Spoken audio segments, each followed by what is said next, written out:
వాళ్ళని ఏ విధంగా వాళ్ళని కూడా మూవ్ చేయాలి, సేఫ్ గా వాళ్ళని రెస్క్యూ చేసే హాస్పిటల్కి మనం మూవ్ చేయాలి కోరుతూ ఉన్నాం sir. Thank you sir, thank you very much sir.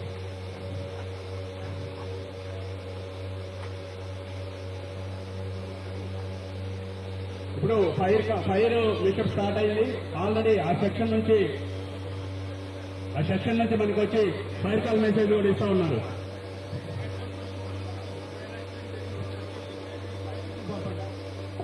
ఇప్పుడు మనకి కలెక్టర్ ఆఫీస్ లో కలెక్టర్ గారి ఛాంబర్ ఎదురుగా ఫైర్ యాక్సిడెంట్ జరిగింది, షార్ట్ సర్క్యూట్ జరిగి ఆ fire call message state fire control room కి ఆల్రెడీ ఫైర్ కాల్ మెసేజ్ ఇస్తున్నారు సి సెక్షన్ సూపరింటెండెంట్ గారు. ఇప్పుడు ఆ వెహికల్స్ టర్న్ అవుట్ అయ్యాయండి, దయచేసి కోఆపరేట్ చేయాలి. ఫైర్ వెహికల్స్ టర్న్ అవుట్ ఉన్నాయి, వచ్చేస్తాను సీన్ లోకి.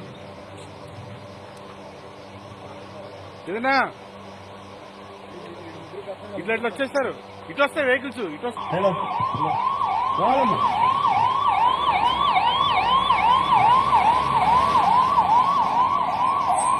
ఫైర్ వెహికల్స్ విజయవాడ నుంచి మరి అదేవిధంగా ఆటానగర్ ఫైర్ స్టేషన్ నుంచి కూడా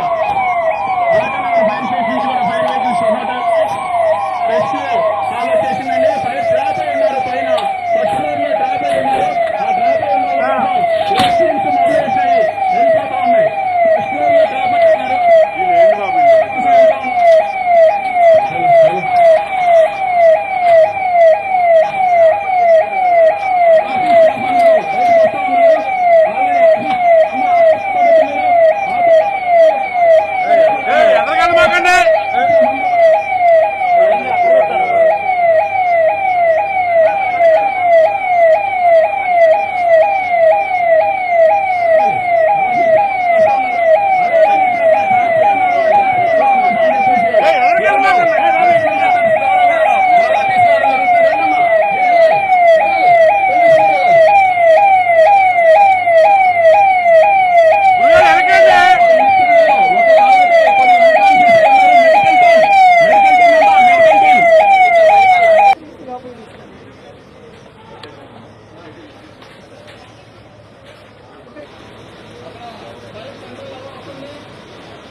ఫైర్ ఫైటింగ్ టీమ్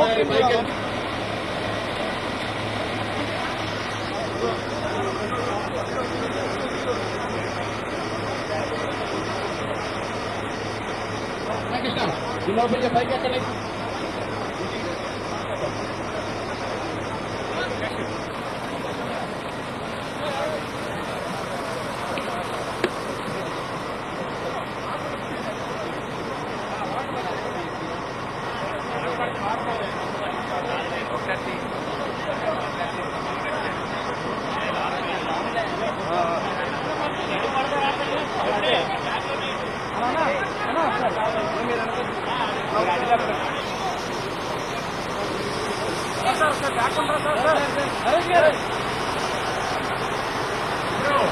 శిక్షణ మానేది ద్వారా వెహికల్ మీద ఉన్న శిక్షణ మానేది ఇవ్వాలండి. వాటర్ ఇవ్వాలి, మీరు వాళ్ళు వాటర్ ఇవ్వాలి.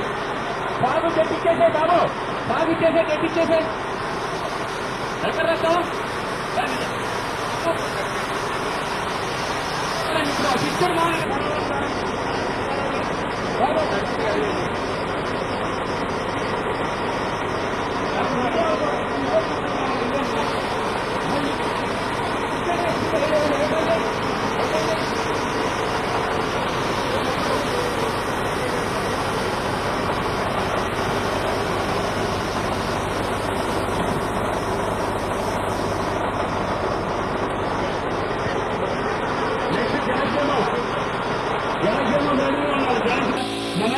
రెస్క్యూ చేసి ఎవాక్యుయేట్ చేయడం జరుగుతుంది. అట్లా ఏదైనా కట్టింగ్ ఆ రెండు వెహికల్స్ కొలాయిడ్ అయినప్పుడు ఆ రెండు వెహికల్స్ కూడా కట్ చేసి హైడ్రాలిక్ కట్టడం కాదు సార్, ఇది హైడ్రాలిక్ కట్టడం ద్వారా రెండు వెహికల్స్ కొలాయిడ్ ఇరుక్కొని పోయి ఉంటే కట్ చేసి ఆ క్యాబిన్ లో ఎవరైతే డ్రైవర్ ఇరుక్కొని ఉంటారో ఈ చేస్తాం. ఒకసారి ఇట్లాంటివన్నీ మాకు నేషనల్ హైవేలో రోడ్ యాక్సిడెంట్ జరిగినప్పుడు మీ రెస్క్యూ ఎక్విప్ ఉపయోగిస్తూ ఉంటాం సార్. అది ఎక్స్టెన్షన్ పరిస్థితి.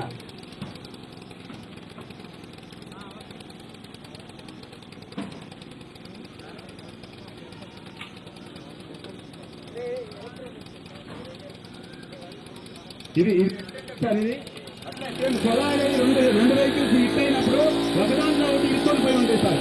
నిజంగా రెండింటిని కూడా ఎక్స్పాండ్ చేసి ఆ గ్యాప్ క్రియేట్ చేసి ఆ డ్రైవర్ ఎవరైతే ట్రాఫిక్ లో ఇరుక్కొని ఉన్నారో ఆ డ్రైవర్ ని సేఫ్ గా మనం ఎవరైతే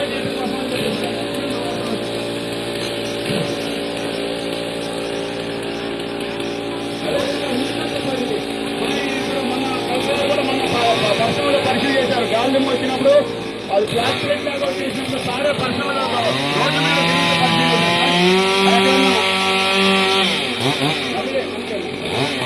ఎక్కడైనా చెట్లు విరిగిపోయి రోడ్డు మీద పడ్డా లేదా అట్లా ఇంకెక్కడన్నా ఏదైనా కారు మీద పడ్డా వెహికల్ మీద పడ్డా ఇమీడియట్ గా అవన్నీ ఉత్కటింగ్ చేసి ఆ చెట్లు ట్రీస్ అవన్నీ కూడా ప్లాంటేషన్ కూడా క్రియేట్ చేసి ఆ రోడ్డు క్లియరింగ్ చేస్తా ఉంటాం. దీన్ని మనం గత వారంలో మన ఆనూరు కలెక్టర్ కూడా పర్సనల్ గా రివ్యూ చేస్తూ రోడ్ల మీద తిరుగుతూ ఎక్కడన్నా అడ్డీలు ఉన్నాయని చెప్పి పర్సనల్ గా లైన్ ఆఫ్ డిపార్ట్మెంట్స్ నన్ను యాక్టివేట్ చేయడం జరిగింది సార్.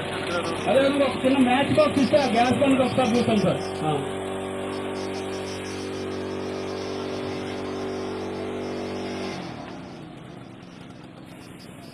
ఇందాక మీరు స్టవ్ దగ్గర ఆ పైప్ ఊడిపోతే ఇప్పుడు రెగ్యులేటర్ దగ్గర కనుక ఆ పైప్ ఊడిపోతే సింపుల్ సార్. ప్యానిక్ ఫస్ట్ భయపడకూడదు. భయపడకుండా సింపుల్ గా రెగ్యులేటర్ మనం ఆఫ్ చేసుకోవచ్చు. ఆ రెగ్యులేటర్ కనుక ఆఫ్ చేస్తే ఆ పైప్ ఆఫ్ అయిపోద్ది. Simple, 1 second sir. అది కూడా లేదు సార్. ఇప్పుడు మీరు చెప్పినంత సినారీ అక్కడ ఉండదు. ఆ రెగ్యులేటర్ కూడా కాలిపోతా ఉంటుంది. అట్లాంటి సందర్భంలో కూడా మనం చేస్తా ఉండొచ్చు. లేదు మీకు ఆ రెగ్యులేటర్ కాలిపోతా ఉంది, కాలిపోతున్నప్పుడు చేసేది బెడ్షీట్ తీసుకోండి అమ్మా. ఒకటి బెడ్షీట్ తీసుకోండి. ఇక్కడ చూడండి అమ్మా.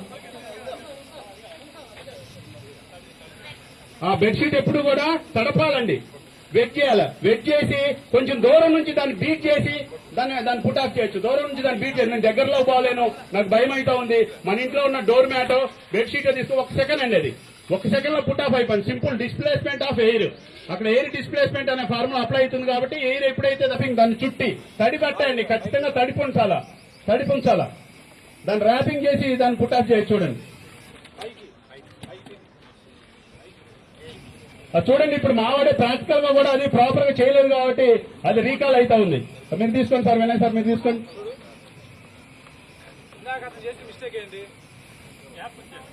Yes exactly sir. ఆ గ్యాప్ ద్వారా ఆక్సిజన్ లోపలికి వెళ్తుంది కాబట్టి ట్రావెల్ అవుతుంది కాబట్టి ఫైర్ పుట్ ఆఫ్ కాలేదు. రైట్. ఆ మిస్టేక్ మీరు చేయకూడదనే మావాడితో ఫస్ట్ ఆ విధంగా చేయించడం జరిగింది సార్. నెక్స్ట్ పెట్టమంటాం, మీరు వెళ్ళి బకెట్ పెట్టారనుకో ఆరదు. ఎందుకంటే మనకు దేనికి మధ్యలో ఒక చిన్న క్యాప్ ఉంటుంది. ఆ క్యాప్ ఈ బకెట్కి దానికి మధ్యలో అడ్డం పడి గాలి వెళ్తా ఉంటుంది. ఆ క్యాప్ ఉందా లేదా చూసుకోవాలి. చూడండి క్యాప్ ఇది పెట్టామనుకో సందు ఉంటుంది కాబట్టి ఆరదు. అంటే సార్ చెప్పేది ఏంటంటే ఏ విధమైన చిన్న సందు కూడా ఉండకూడదు. గాలి పోయే దూరే సందు ఉండకుండా ఉంటే అది పుట్ ఆఫ్ అయిపోతుంది. కూడా ఎలా జాగ్రత్త ఒక సైడ్ నుంచి అంతే. చూడండి సింపుల్. అది ఆరిన తర్వాత ఇలా చూడకూడదు. అలా చూస్తే ఆ వేడి మళ్ళీ మొహానికి తగులుద్ది వచ్చి సింపుల్ గా ఆరిపోతా ఉంటుందండి. చాలా సింపుల్. ఇంకెవరన్నా చేస్తారా మేడం? ఎవరన్నా మీరు ట్రై చేస్తారా? ఉమెన్ మేడం ఎవరన్నా ఇంట్రెస్ట్ ఉందా? పక్కరా. సరే ఇప్పుడు ఫింగర్ ద్వారా కూడా మావాడు ఒక చిన్న మెజిషియన్ మంత్రం వేస్తే కూడా ఆరిపోతుంది. చూడండి జస్ట్ ఒక ఫింగర్ అంతే. కట్ ఆఫ్ ది ఆక్సిజన్ అక్కడ కూడా అంతే. ఆ గ్యాస్ ని ఇక్కడ ఏం చేసినాం, గ్యాస్ ని డెలివరీ అయిన గ్యాస్ ని ఆపేసాం అంతే. మళ్ళీ ఒకసారి ఇగ్నిషన్ అయిందమ్మా. ఆ మేడంతో చెప్పించండి. మీరు కొంచెం వెనుక్కునండి అమ్మా. మిగతా వాళ్ళు వెనుక్కునండి. ఆ మేడంకి బకెట్ ఇవ్వండి.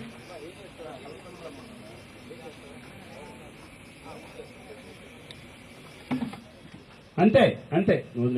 తీసి రెగ్యులేటర్ కట్ ఆఫ్ చేయాలి. సార్ తమరేమైనా ట్రై చేస్తారా సార్? రండి సార్. వెంకటరత్నం లైటర్ అమ్మా. లైటర్ ఇచ్చేసి మీరందరూ వెనుక్కున్నాండి అమ్మ. కొంచెం వెనుక్కున్నాండి. ఒకళ్ళే ఉండండి. ఇక్కడ ఒకళ్ళే ఉండండి. కొంచెం సైడ్ కొనండి.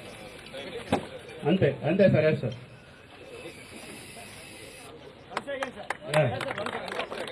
మళ్ళీ ఒకసారి ఇగ్నిషన్ అమ్మా. వెంకటరత్నం మిగతా వాళ్ళు వెనుక్కున్నాడు అమ్మా. రామకృష్ణ అనుకున్నాను. కొంచెం వెనుక్కున్నాడు. అంతే sir. Sir exactly cut off the oxygen. అంతే సార్. బెడ్షీట్ ద్వారా అయినా అంతే సార్. మనం ప్యానిక్ కాకూడదు సార్. అప్పుడు మనం ప్యానిక్ కాకూడదు అనుకుంటారు సార్. ఎప్పుడైతే గ్యాస్ డెలివరీ అయిందో మీరు అబ్జర్వ్ చేశారు. ఒకసారి ఇగ్నిషన్ ఇవ్వు. ఆ ఫైర్ డైరెక్ట్ బండకి తగలదు సార్. కాబట్టి ఛాంబర్ లో ఇక్కడ ఫైర్ క్యాచ్ అయింది సార్, దీనికి తగలదు. అసలు మనకి ధైర్యం ఉంటే ఈ బండను తీసుకొని బయటకు కూడా వంతులు రావచ్చు. ఇమీడియట్ గా అది ఫైర్ క్యాచ్ కాదు సార్. ఎప్పుడైతే మనం దాన్ని కప్బోర్డ్ లో పెట్టి లోపలికి మనం అందంగా బ్యూటీగా ఉండాలని చెప్పేసి లోపలికి పెట్టి అన్ని కంబస్టిబుల్ మెటీరియల్ పెడతాం, ఆ చుట్టూ ఉన్న కంబస్టిబుల్ మెటీరియల్ కాలి ఆ సమ్ ఎగ్జాంపుల్ బెలూన్ ఊపుతా ఉంటాం. వీక్ సోర్స్ వచ్చినప్పుడు మనకి ఎట్లా ఉంటుంది, లైట్ గా కలర్ చేంజ్ అవుతుంది కదా అట్లా. రైట్, ఇప్పుడు చూడండి ఆ బండిని ఏదన్నా రూమ్ లో నుంచి బయటికి తీసుకురావడం కూడా అంతే, అదే విధంగా తీసుకొని రావచ్చు అంతే. అట్లా వెనక్కి వెళ్తా ఉంటే ఆ ఫైర్ అనేది ముందుకుంటుంది కాబట్టి మనం వెళ్ళిపోవచ్చు. అంతేగాని ఇటు తిప్పుకొని వస్తున్నాం అనుకోండి ఆ సెగ ముందుకు తగులుద్ది. అట్లా చేయకూడదు. మళ్ళీ పొంగలను లేకపోతే దసరాను మనం పిండి వంటలు చేసే అడవుల్లో ఉంటాం సార్. పిండి వంటలు చేసే అడవుల్లో ఉంటే అటు పక్కన పిండి ఇటు పక్కన వండుతున్నాయి, అటు పక్కన ఎప్పుడో సంవత్సరం తర్వాత కలిసిన మన కూతురు వస్తుంది, లేకపోతే మనవరాలతో ఆడుకుంటా. అన్నా న్యూట్రల్ సూపర్ రైటర్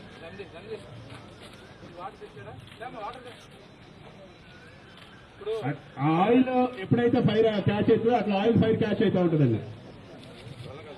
ఇప్పుడు ఏం లేదు, ఏదైనా మన ఇళ్ళలో వంట చేస్తుంటాం, బాండిల్లో ఫైర్ వస్తుంది, ఇమీడియట్ గా మనకు మైండ్లోకి వచ్చేదంటే నీళ్లు పోయాలని. ఏమైంది, నీళ్లు పోస్తుంటే మంట పెరుగుతుంది తప్ప తగ్గట్లే. కొంచెం వాటర్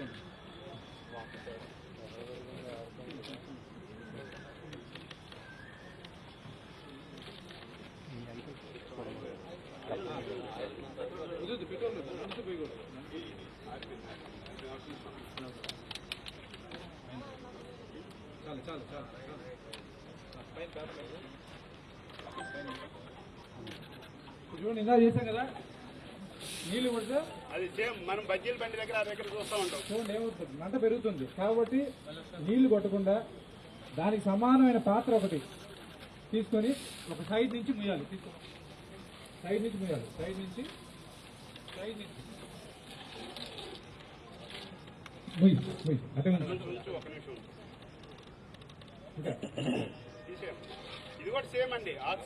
ఏమైంది ఇప్పుడు,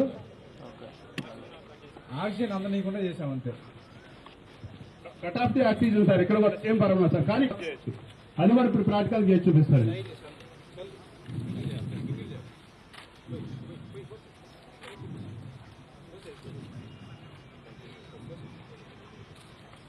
చూడండి, అది జస్ట్ సింపుల్. మీ ఇంట్లో ఏదో ఒక పిండి ఖచ్చితంగా ఉంటుందండి. ఆ బియ్య పిండో, గోధుమ పిండో, శనగ పిండో ఖచ్చితంగా మీరు 4-5 ఒక రకం కావాలంటే 3 రకాలు తెప్పించి అడ్వాన్స్ పెట్టి ఉంచుతారు. కాబట్టి ఆ కబోర్డ్ నుంచి ఓపెన్ నాకున్న గ్యాస్ ఫైర్ కూడా కొంచెం దూరం నుంచి గట్టిగా గుప్పెట్లో తీసుకొని విపత్కర పరిస్థితి మనము సమయప్రజ్ఞతో ఎట్లాగా విత్ నాలెడ్జ్ ఈ విపత్తుని మనము తగ్గించవచ్చు, అలాగే ఎవరైనా ఇబ్బందులు పడుతుంటే క్షతగాత్రుల నుంచి ఎలా సేవ్ చేయొచ్చు దాని మీద అవేర్నెస్ కోసమే. మీకు తెలిసే ఉంది, మన ఫ్లడ్ వచ్చినప్పుడు విజయవాడలో ఎంతమంది ఇబ్బంది పడ్డారనేది. అప్పుడు అఫ్కోర్స్ మన జిల్లా యంత్రాంగం అలాగే రాష్ట్ర యంత్రాంగం మొత్తం ఈవెన్ హానరబుల్ చీఫ్ మినిస్టర్తో పాటు ఇక్కడ ఉండి ప్రతి ఒక్కరికి అండగా ఉంటున్నారు. ఈ విజయవాడ అలాగే ఓకే, ఈరోజు ఎన్టీఆర్ జిల్లా కలెక్టరేట్లో మాక్ డ్రిల్ చేయడం జరిగింది. డిజాస్టరు, ఫైర్ యాక్సిడెంటు, అట్లాగే వేరే ఏదైనా విపత్కర పరిస్థితిలో పబ్లిక్ ఎలా రెస్పాండ్ అవ్వాలి, ఏమేమి జాగ్రత్తలు తీసుకోవాలి, అట్లాగే పబ్లిక్ ఎలా హెల్ప్ చేయాలి, మనము డిజాస్టర్ టైంలో మనం అడ్డపడకుండా ఎట్లాగా మనం సేఫ్గా ఉండాలి, అలాగే ఎవరైనా బాధపడి ఉంటే లేదా ఏదైనా క్షతగాత్రులు ఉంటే వాళ్ళని ఎట్లాగా మనము రక్షించే పనిలో ఉండాలనే దాని మీద ఈరోజు ఫైర్ డిపార్ట్మెంటు అలాగే జిల్లా యంత్రాంగం కలిసి ఒక మాక్ డ్రిల్ చేయడం జరిగింది. ఫైర్ యాక్సిడెంట్ అయినప్పుడు అక్కడి నుంచి మెసేజ్ రాగానే ఎంత త్వరగా ఆ వెహికల్స్ రావాలి, ఫైర్ ఎక్స్టింగ్విషర్స్ వచ్చిన వెంటనే వాళ్ళకి ఎట్లాంటి స్థలం క్రియేట్ చేయాలి, అట్లాగే అక్కడ ఆల్రెడీ ఎవరైనా డ్యామేజ్ జరిగి ఉంటే, ఎవరికైనా ఇబ్బంది జరిగి ఉంటే వాళ్ళని ఏ ప్రకారం తీసుకొచ్చి మెడికల్ ఎయిడ్ ఇప్పించాలి, వాళ్ళని తీసుకెళ్ళాలి హాస్పిటల్కి, దాని మీద అంతా ఇక్కడ డెమో చేయడం జరిగింది. ఇదే కాకుండా ఈ ఫైర్ యాక్సిడెంట్ ఇంట్లో జరుగుతుంటుంది, హోటల్లో, పబ్లిక్ ప్లేసెస్లో, టెంపుల్ ఎక్కడైనా జరుగుతుంటే దానికి ఎలా రెస్పాండ్ చేయాలని దాని మీద చాలా క్లియర్గా ఫైర్ డిపార్ట్మెంట్ అధికారులు ఎక్స్ప్లెయిన్ చేయడం జరిగింది. సో ఈ కార్యక్రమం ముఖ్యంగా ప్రజల్ని సిద్ధంగా పెట్టడానికి, ఏదైనా విపత్కర పరిస్థితి వస్తే, ఏదైనా డిజాస్టర్ ఏదైనా కావచ్చు, ఫ్లడ్ కావచ్చు, లేదా ఫైర్ యాక్సిడెంట్ కావచ్చు, ఫైర్ కావచ్చు, లేదా ఏదైనా యాక్సిడెంట్ పిడుగులు పడవచ్చు, ఏమైనా కూడా పబ్లిక్ రెడీగా ఉండాలి. పబ్లిక్ రెడీగా ఉండాలంటే అఫీషియల్స్ ఫస్ట్ వాళ్ళు రెడీగా ఉండాలి. బికాజ్ ఏ విపత్కర పరిస్థితి వచ్చినా కూడా ఫస్ట్ ఆఫీసర్ని డ్రాఫ్ట్ చేస్తాం, మనం ఆఫీసర్స్ని వెళ్ళండి అని డ్యూటీ వేసేస్తాం, వెంటనే కాల్ సెంటర్ పెడతాం. అక్కడ వెళ్ళే ఆఫీసర్ ఏం చేయాలి, ఫర్ ఎగ్జాంపుల్ డాక్టర్కి అయితే తెలుసు ఏం చేయాలనేది, ఫర్ ఎగ్జాంపుల్ ఫైర్ ఆఫీసర్స్ ఉంటారు వాళ్ళకి తెలుసు, కానీ ఒక అగ్రికల్చర్ ఆఫీసర్కి లేదా ఒక వెటర్నరీ ఆఫీసర్కి లేదా ఒక ఇండస్ట్రీ ఆఫీసర్కి ప్రతి ఒక్కరికి ప్రతి దాని మీద అవగాహన ఉండాలి. డిజాస్టర్కి వెళ్ళినప్పుడు ఏ ఆఫీసర్ అయినా సో వాళ్ళు డిజాస్టర్ రెస్క్యూ ఆఫీసర్గా ఉంటాడు కాబట్టి సో వాళ్ళకి ప్రతి ఒక్కటి అవగాహన ఉండాలి. దాని మీద దృష్టి పెట్టి ఈ మాక్ డ్రిల్ చేయడం జరిగింది. దీనికి చాలా చక్కగా నిర్వహించారు ఫైర్ డిపార్ట్మెంట్ వాళ్ళు. అన్ని రకాలుగా పరికరాలు తీసుకొచ్చి ఏ ప్రకారంగా మనకు విపత్కర పరిస్థితులు యాక్సిడెంట్ అయితే, రోడ్ యాక్సిడెంట్ అయితే ఎట్లాగా, అలాగే ఎక్కడైనా మనుషులు ఇరుక్కపోతే ఐరన్ రాడ్స్ అన్ని ఉంటే ఏం చేయాలని మీద చాలా చక్కగా డెమాన్స్ట్రేషన్ ఇచ్చారు. దీని ద్వారా జిల్లా ప్రజలకి అలాగే అధికారులందరికీ నా రిక్వెస్ట్ ఏంటంటే విపత్కర పరిస్థితిలో ప్యానిక్ అవ్వడం సర్వసామాన్యం, కానీ ప్యానిక్ అవ్వకుండా ఆలోచించితే మనము లైఫ్ని సేవ్ చేయొచ్చు. కాబట్టి ఆ ఆలోచించే మనసును తీసుకోవడానికి మాక్ డ్రిల్ పెట్టడం జరిగింది. అధికారులందరికీ చాలా చక్కగా అర్థమైంది. వాళ్ళు ఆల్రెడీ లాస్ట్ ఇయర్ ఫ్లడ్లో చాలా చక్కగా అందరూ ఇన్వాల్వ్ అయ్యి ఉన్నారు. వాళ్ళకి ప్రోత్సహిస్తూ ఇంకా వాళ్ళ స్కిల్ సెట్ని ఇంప్రూవ్ చేయడానికి మాక్ డ్రిల్ చేయడం జరిగింది. దీనికి సహకరించిన ప్రతి ఒక్కరికి, ముఖ్యంగా కవర్ చేయడానికి వచ్చిన ప్రతి ఒక్క మీడియా మిత్రులకి ధన్యవాదాలు కూడా తెలియజేసుకుంటున్నాను. ఎందుకంటే పబ్లిక్ కూడా తెలియాలి ఇది మనము ఈ డిజాస్టర్ టైంలో ఎలా రెస్పాండ్ చేయాలి. చాలామంది ఈ డిజాస్టర్ జరిగినప్పుడు క్యూరియాసిటీతో చూడడానికి వచ్చి చనిపోతూ ఉంటారు. సో అటువంటి పొరపాట్లు జరగకుండా అక్కడ బాధలో ఉన్న వాళ్ళని సేవ్ చేయడానికి సిబ్బంది ఉంటారు, డిపార్ట్మెంట్స్ ఉంటాయి. మీరు సేఫ్గా ఉంటే సేఫ్ తరంలో ఉండండి. అక్కడ వచ్చి మీరు చూసి విట్నెస్ చేయాల్సిన అవసరం లేదు. ఈ మెసేజ్ కూడా పబ్లిక్ వెళ్ళాలని ఈ సందర్భంగా కోరుకుంటూ సెలవు. Thank you. చేశారు, అలాగే నందిగామలో చేశారు. ప్రతి మండలంలో కూడా చేయండి అని చెప్పాము. అలాగే జిల్లాలో కూడా ఆర్డీఓ ఆఫీసు అలాగే మున్సిపల్ కమిషన్ ఆఫీసు కూడా రిపీట్ అవుతాయి. అంటే ఇది రిపీటెడ్గా చేస్తుంటే పబ్లిక్కి, అఫీషియల్స్ అందరికీ, అన్ని డిపార్ట్మెంట్లో ఉన్న అన్ని ఆఫీసర్లో ఉన్న ఆఫీసర్స్కి ఇన్ఫర్మేషన్ వెళ్ళాలి కాబట్టి అది రిపీట్ చేస్తున్నాం. అంటే just remind it. Thank you.